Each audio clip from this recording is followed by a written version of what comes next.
With graphics like that, this guy must work out. So, I'm kind of doing a series on little tidbits.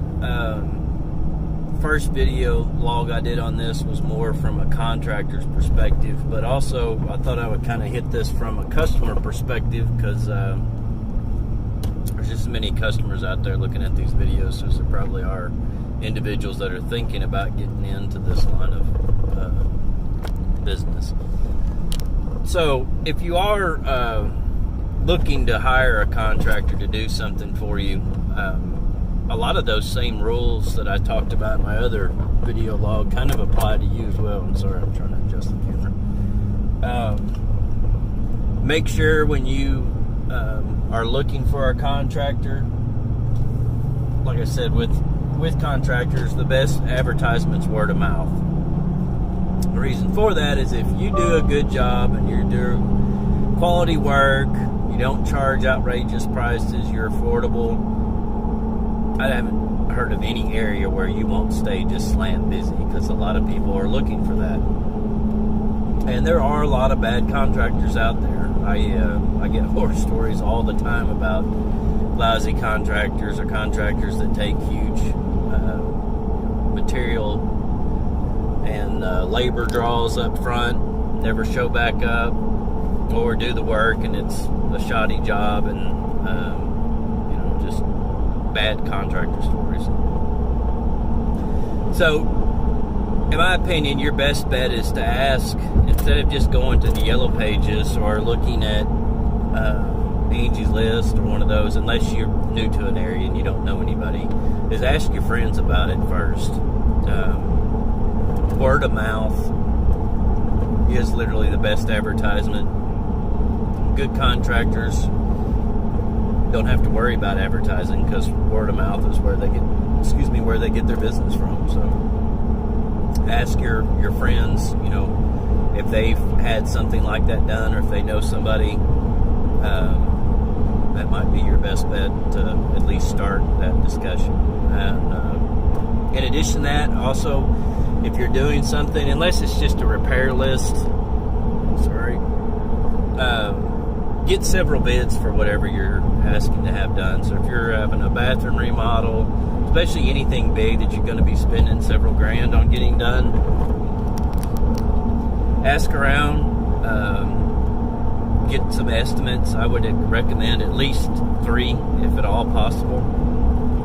That kind of gives you a way of working with the contractor and trying to fill them out prior to just hiring whoever you call. So get a couple bids.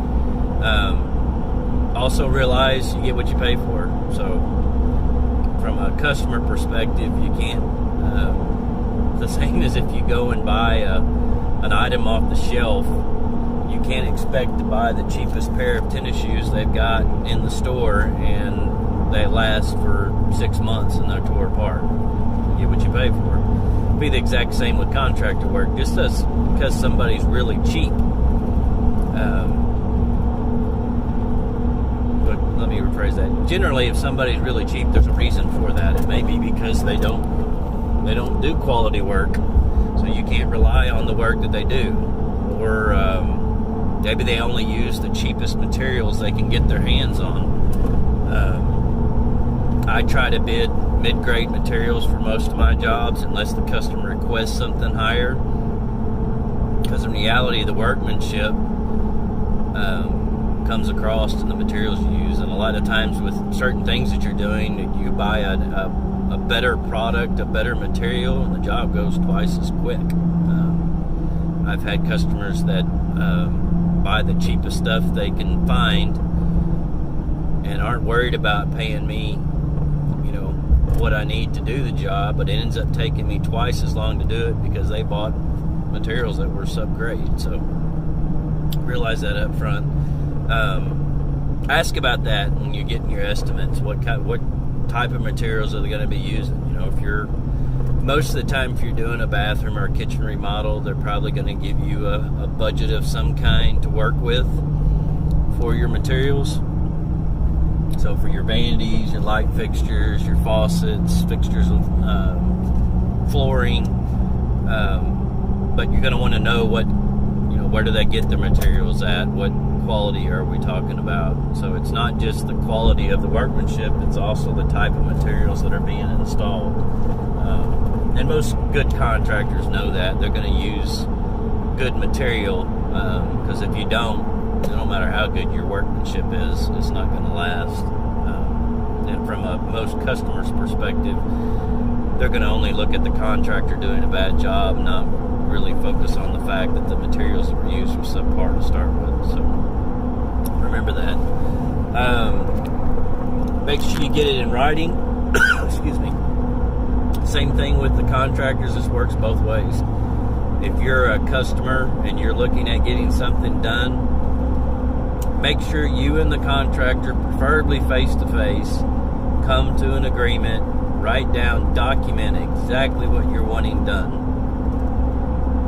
Maybe you don't need to get down to the nth detail, but at least have it documented enough and know that there's an understanding between you and the contractor on exactly what you're wanting done.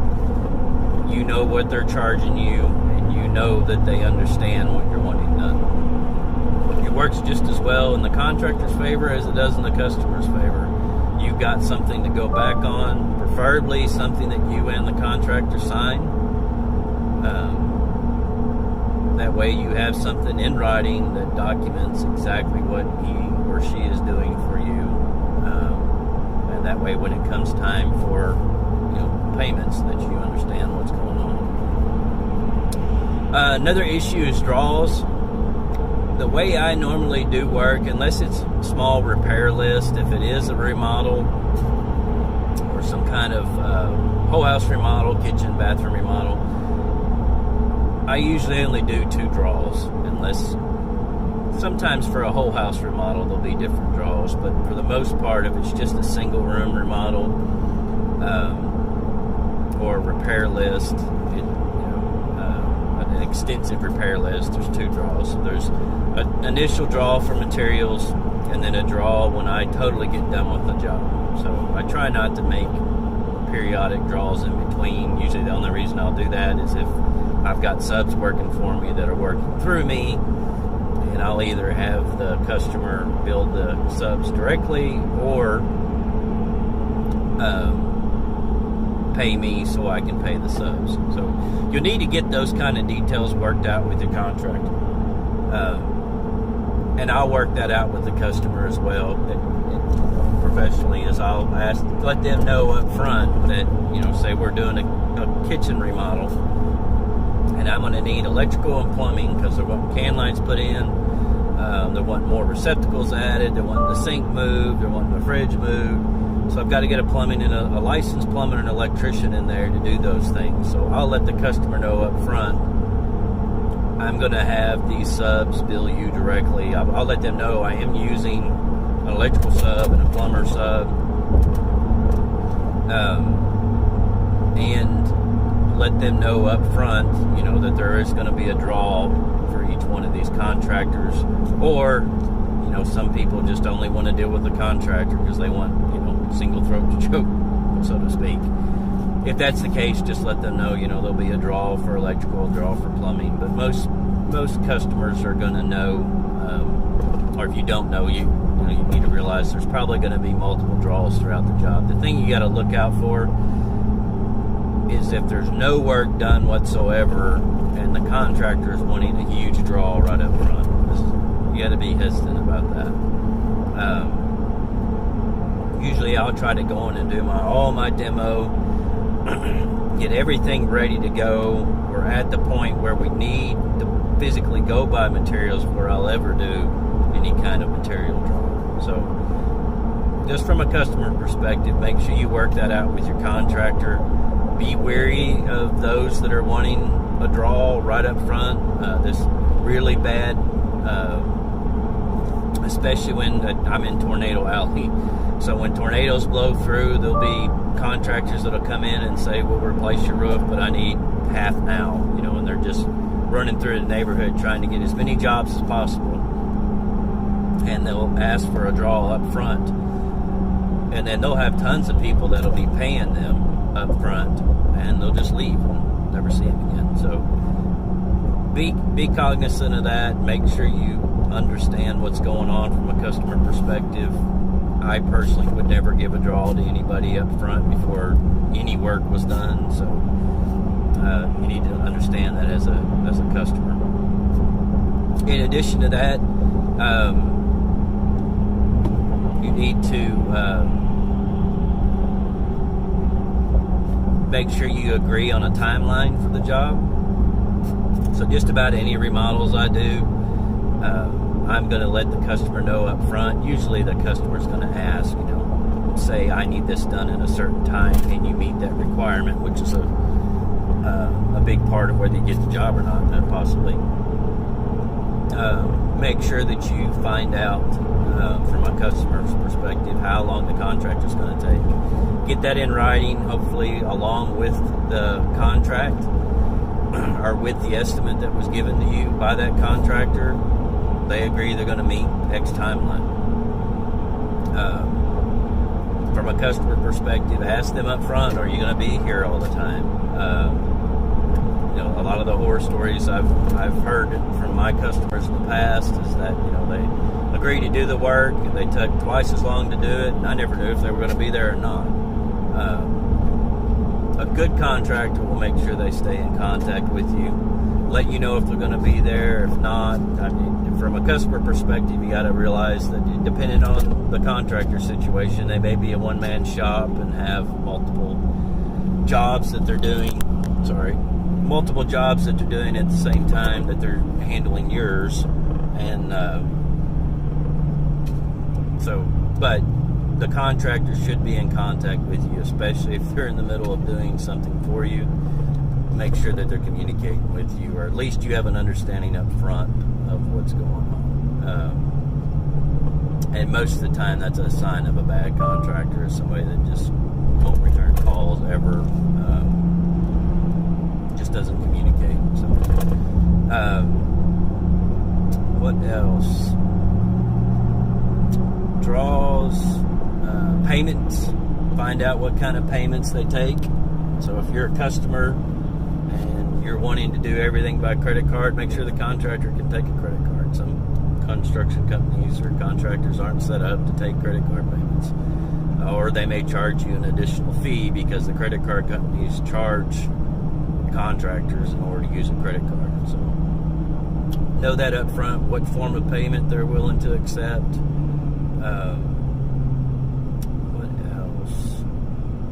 References. Make sure you ask for references. If you don't know that contractor, you haven't seen any of their quality work, ask for references. Most contractors probably have a Facebook page, or maybe they got a ton of photos on their phone they can show you pictures of.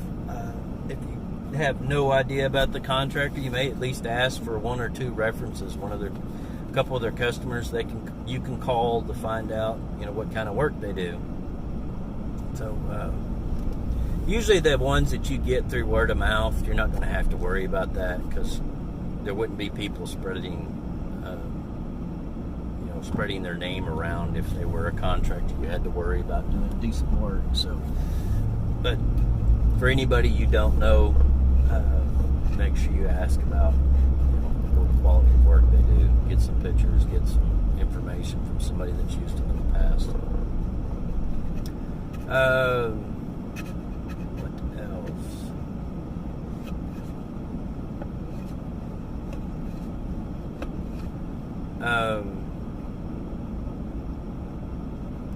I would say make sure you're periodically looking at the work that's taking place. Granted, from a contractor perspective, I don't like when customers are constantly on my shoulder the entire time I'm working. But from a customer perspective, you're paying for a service, and you're wanting to make sure that you get the service that you're paying for. So, especially on a big job, maybe not a small repair list, but if they're doing a remodel or putting floors in, something to that nature, at least check on it periodically throughout the job. Maybe not every 5 minutes, but unless you really know the contractor, you're kind of gambling don't know the contractor and you just give them something to do and leave and don't come back to look at what's done until after they're asking for the last and final payment. If it wasn't done to your specifications, then there's a lot. Depending on what contractor you're working with, you could be looking at additional fees to go in and demo something when in reality it could have been fixed with a 5-minute conversation. So you wanted it, the tile installed a certain way. They already installed it the way they always do it. It wasn't that it looks bad, it just wasn't installed the way you wanted it done. So you wanted a herringbone pattern instead of a brick pattern or something like that. So those kind of issues can be resolved real quick if the customer's there, at least periodically, to get those issues worked out. So just make sure you're in contact with them throughout the job, just so little issues like that can be resolved. What else? Make sure they got their license. Licensed contractors, there's a ton of contractors that aren't licensed. And it depends on your state. Some states don't require a license. So that may be something you check. Usually your Better Business Bureau or one of those agencies may be able to give you some names of some good contractors.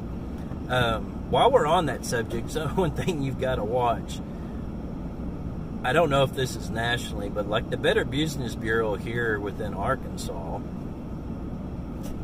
I always thought you were part of that, and when the companies advertise that means that they are, they've got a certain number of customer views that are at a certain status or something to that nature. But a lot of those identifiers that identify Better Business Bureau or something to that nature, A+ rating, contractors and businesses can pay an annual fee, say $500 a year, just to have that tied to their name. So they can have their name added to a website or be able to put a sticker beside their logo. And all that really means is every year they pay X amount to the organization to have their name in that list. So dig into that.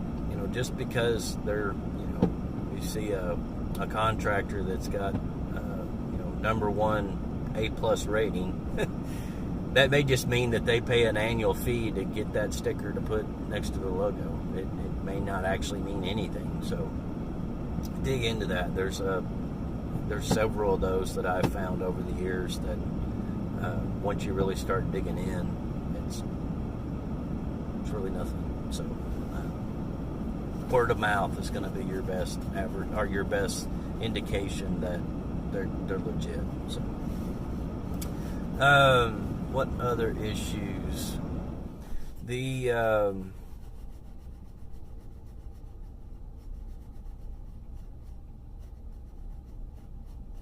presentation is probably another one.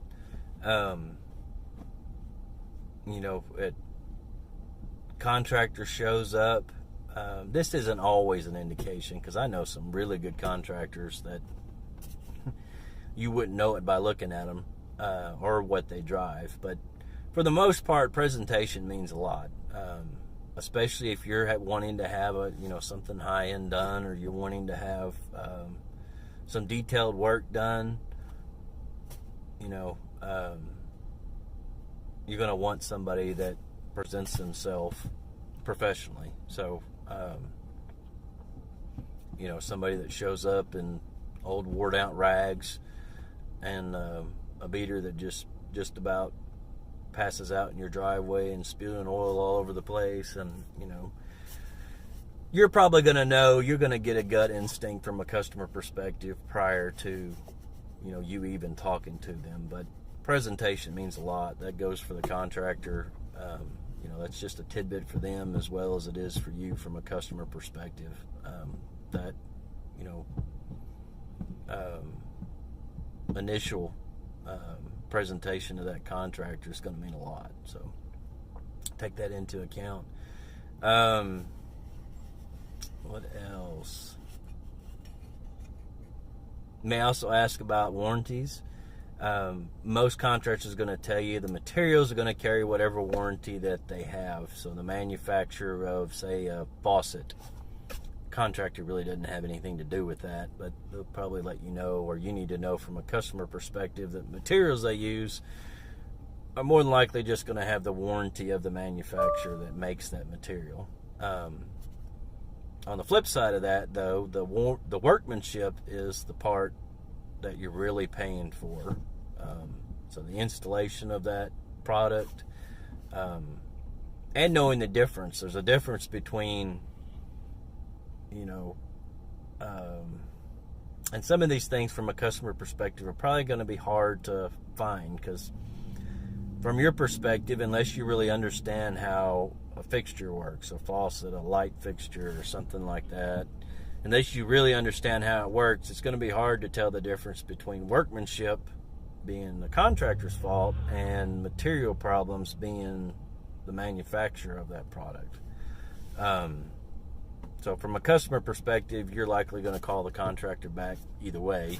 If they do a remodel for you and something's faucet starts leaking or a light fixture stops working, you're going to be working with them. But it's good up front when you're getting the estimate, especially when you're actually signing it, to find out, what kind of warranty am I getting with this. Most contractors will have, well, I'll cover it for 6 months, a year, lifetime, whatever. And they're usually going to put a clause in there for workmanship. So realize that from a customer perspective, there are differences between workmanship warranty and manufacturer's warranty. Some issues are out of the contractor's hands. If there's a mechanical malfunction within the device they install, that's not really blamed on the contractor, because there's certain things we can't prevent.